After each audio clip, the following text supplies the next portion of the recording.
Hey everyone, it's Sergeant Fergus. Just showing you some clips from old gameplay from Halo Master Chief Collection. I hadn't played in a while, but I had these clips here and I forgot to put a video together for them. So I'm just putting a bunch of multiplayer game clips together, mostly just me going on rampages. 3 clips I decided to put in there that they didn't go so well, but it was to show off some glitches that otherwise would have been great if they had actually worked. But yeah, I go epic with the sniper and just start owning people with snotty sniper shotty. Yeah, I just been busy a lot because of graduation. I finally actually graduated college, so I got my degree in game art. So I'm applying to a few companies around here in California, and yeah, it's gonna be great. But gotta probably wait till after the holidays before I can start hearing back from anyone. It's probably all on holiday break. But yeah, I've been like trying to enjoy Halo 5 and Battlefront. Things that I've noticed with the games and whatnot. Just one of my friends was talking about like ratings and how like we should like why we don't take ratings seriously and whatnot. And from my opinion, I'm not speaking from the gaming industry at all. I'm just speaking from my opinion. I think ratings are terrible at taking suggestions because you don't know what people are like see differently. Because like for example, I hate descoping. In any game that puts descoping in it, I kind of dislike it, and it kind of makes me feel less, like I still play this game, and I still enjoy it. I've always been a Halo fan, it's just, I really care less about descoping. I think it's kind of one of the features I always hated. The descoping and decrouching I've never liked in Halo, and when they got rid of it in Halo 4, I kind of like that. I know people are going to be all against me and say, no, Halo 4 was terrible, but I disagree. Anyway, so that's when when it comes to rating, people aren't gonna sit there all day trying to say, okay, they gave a terrible rating, so I have to do the whole thing and read why. I rather just just say what my opinions are about it. So like for example, I like actually scoping, I hate decrouching, those kind of things. For me personally, I just like multiplayer achievements. First thing I would say, get rid of all achievements because there's just so many problems with them, but I know that's not gonna happen. But yeah, it's just I really can't say, you can't just say, oh, something's gonna just go perfectly well with just saying that, oh, if we just rate, people are gonna know whether it's good or not. Because now it's become like political with rating, which I kind of think is stupid because video games are supposed to be just about fun, but things companies like Kotaku, or Kotaku, I don't know how you pronounce it. They're getting blacklisted by gaming companies because it's become like this political agenda where it's like, okay, if you're not giving us what we want, they're not promoting these like political correctness things that they want to see, they're gonna rate your game badly, and that's kind of dumb. I think in both ways, if you're gonna rate a game highly for being even when it's bad, or rate it low when it's actually good just because you didn't get what you wanted, I think that's dumb, and that's why I don't think that companies should ever take ratings seriously. I think they should just take the reviews, what they like, what they dislike, the good, the bad, the ugly. And even then, that's not going to be everyone's opinion. So 5 minutes remain. Everyone's going to be different on their own opinions on this. So like, what I find interesting is when people try to argue stuff about what is the problem with certain things, like why Halo 5 isn't doing as well and whatnot, and people try to argue, no, it's all about this, it's all about that. It's like, no, that wasn't the reason. Like for example, when they said the whole reason why Halo 4 failed was because of no friendly fire. But if you go back to the forums and whatnot, see what people actually said, it had nothing to do with friendly fire. No one even cared that they took it out. Like, there probably was a few posts, but it was never the huge majority of posts on the forums. Even when I typed in still, when I looked at what did Halo 4 fail at, it was things that had nothing to do with that, but people come on the forum and say that was the number one reason, the game would have been amazing if it just had friendly fire. Like, oh, come on. But that's why I think it's dumb because like then these people come in and say all these things like, you know, oh, we should have the Halo 2 pistol back. It's terrible. It's like, no, the Halo 2 pistol is actually really good.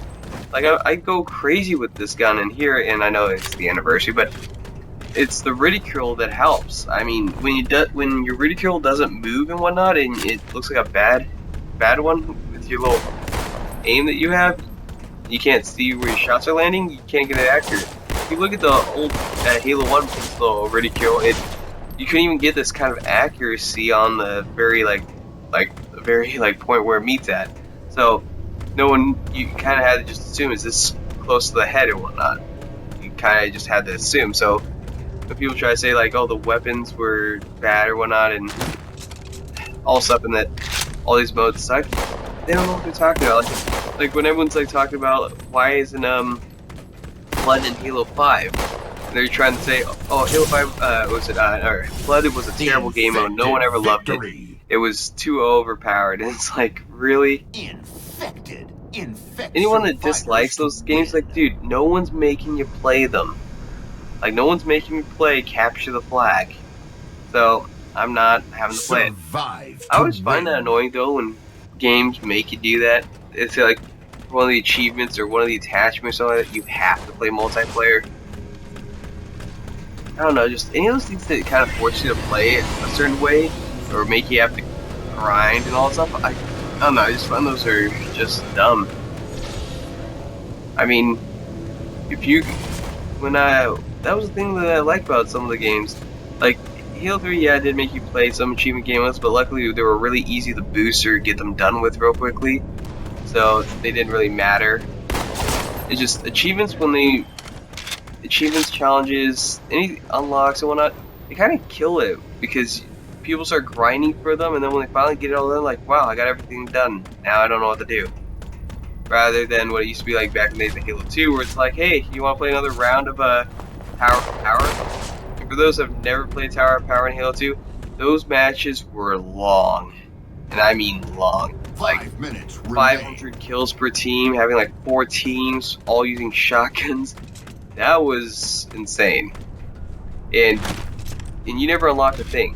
And most people didn't really, that I played with from my experience, never cared about your KD. Never cared about your KD, your win-loss, nothing. Getting level 50 was just your own choice. There was nothing beneficial of it, other than you got a cool little icon. That was about it. Next to your rank. Other than that, no one was all, oh my god, I gotta get rank 50. But then, Halo 3 with that problem, all of a sudden people started boosting it. Because and like this thing where they have actually looked great with this stuff, even though it wasn't as extreme. Halo Reach, oh man, that was pretty hilarious. I remember reading about how the first person who got Inheritor, he tried to it was actually multiple people's accounts. They assumed there was multiple people that on one account, and they were boosting it, and then they were going to try and sell it, and they were going to sell it for like, I don't know how much money, and then they banned the account. It's like, yeah, because you're trying to sell it, and that's against Microsoft rules. But it was a smart strategy to try and make a ton of money. But see, that's the thing, is just people do stuff now because there's these kids that think that, oh, if I get a rank 50, all of a sudden I can talk about how I'm amazing. If I got rank 50, it's like, yeah, you get rank 50, but you never use it. So what the hell? And that's the kind of thing that sucks when people did that, because they found a way you can just boost up the ranks real quickly. In a way, like, I like the progressive ranking system, but I do like the competitive ranking system too. That's why I kind of liked Halo 3 in a way, just in some ways, but there was other ways it was broken. Like the whole idea that how it worked was basically really easy for people to boost it, because if you didn't have matches played, so it was easier to boost up. So you win like 9 out of 10 matches, you were getting up fast, versus winning 80 matches out of 100, you weren't going up as fast. So you had to constantly win at the very beginning, otherwise you get what they call level locked. Even though you're not necessarily locked at your level, you were stuck there. You can never go anywhere. You were just like we were like, I forgot what you call it, like a storm march or something like that. It was kind of boring. I mean, you couldn't get up any higher. You just couldn't do anything. So, kind of really got limited with the game just at a certain point. But yeah, there's certain things about games that I like and dislike, and try and rate it based off of a star system, like 3 out of 5 or whatnot. I don't think really represents the game at all, and you can't really get down why the reasons you rated it that way. Like, for example, if I was gonna rate a game, I'd rate Battlefield and Battlefront from EA, the new Battlefront, a 3 out of 5. Even though that's not a good representation, but the graphics were way well done. They were the best graphics I have ever seen for a video game in. I don't think there's any other video game that has that great of graphics. That's using physical-based rendering right there, and particle effects, real particle effects, not that planes shit that we had to use, and it was just animated. This actual particles, which was cool. And now so I'd rate it high like that, but other people were really like, no, it's like a 1 out of 5, and no content at all, and you have to buy this, like, the special, like, $50-$60 to expansion or whatever. It's a season pass. It's like, I get that. Yeah, that is unfortunate, and that's why I'll say that sucks too. So there's good and bad in everything.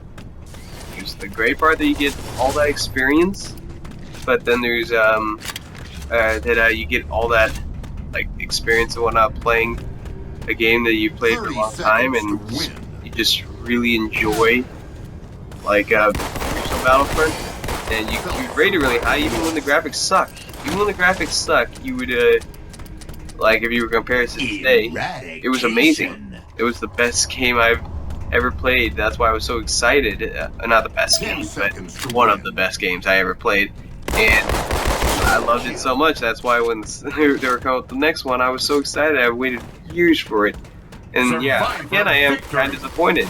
And you say, well, you gave it a 3 out of 5, but it's because the graphics were so well done. They're gonna now force new games to have to abide by the same ideas. So now more FPS games are going to be expected to have better quality look in it, which is going to be great. So we're going to see a lot more physical-based rendering in video games. It's being known in the industry as 2015 is the year of physical-based rendering for video games. So this is cool. Well, I'm going to wrap it up here.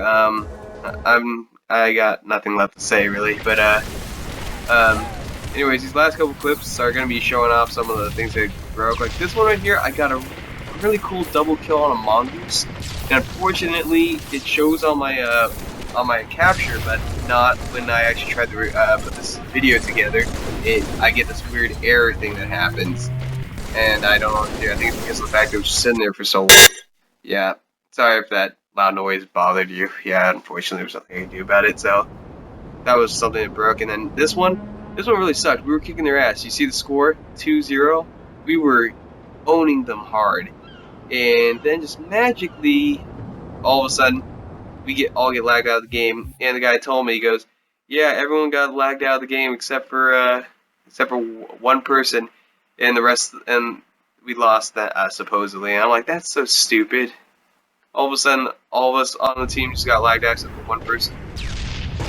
So we ended up missing out on that, like, epic, like, landslide victory, and it just all of a sudden turned the other way because there's one person on our team left. Okay, and tell me, how does this guy survive this?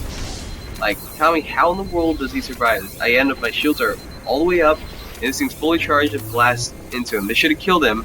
How does it not kill him? See that? Did not even kill him. And right here, this one, you can see this. You can see the grenade spinning around the wheel. I stuck the mongoose, and it did not blow up. It totally sucks. Unfortunately, because this is an old clip, I can't show you the other way what it looked like from a different perspective, but it did land on the wheel, and it exploded, but it didn't do any damage. It's like, this would have been a really epic moment right here. That didn't happen. Anyways, thank you for watching, you guys. Rate, comment, subscribe.